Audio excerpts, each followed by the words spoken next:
After a 33-year leave of absence from his alma mater, I am pleased to present to you Dr. William Gates.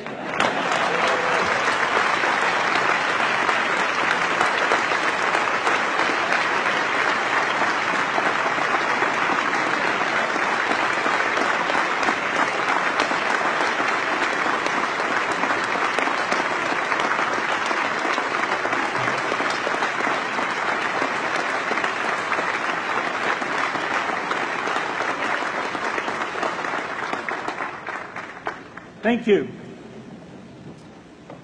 President Bok, former President Rudenstein, incoming President Faust, members of the Harvard Corporation and the Board of Overseers, members of the faculty, parents, and especially the graduates. I've been waiting more than 30 years to say this. Dad, I always told you I'd come back and get my degree.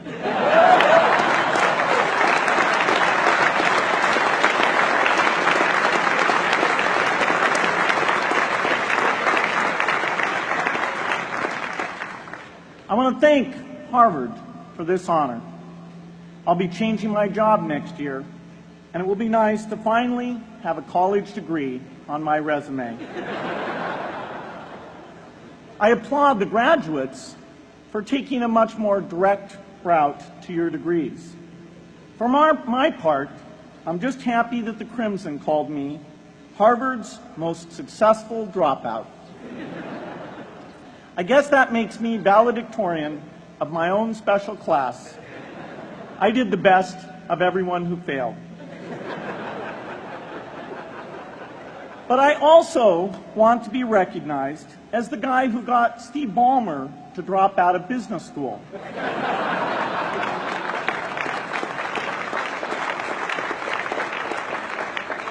I'm a bad influence.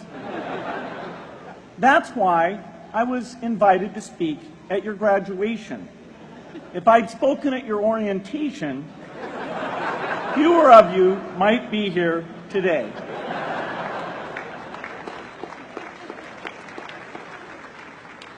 Harvard was a phenomenal experience for me. Academic life was fascinating. I used to sit in on lots of classes that I hadn't even signed up for. And dorm life was terrific. I lived up at Radcliffe in Currier House. There were always a lot of people in my dorm room late at night discussing things because everyone knew that I didn't worry about getting up in the morning. That's how I came to be the leader of the antisocial group. We clung to each other as a way of validating our rejection of all those social people. Radcliffe was a great place to live. There were more women up there, and most of the guys were math science types. The combination offered me the best odds, if you know what I mean. That's where I learned the sad lesson that improving your odds doesn't guarantee success. One of my biggest memories of Harvard came in January 1975 when I made a call from Currier House to a company in Albuquerque, New Mexico that had begun making the world's first personal computer. I offered to sell them software. I worried they would realize I was just a student in a dorm and hang up on me. Instead, they said, "We're not quite ready.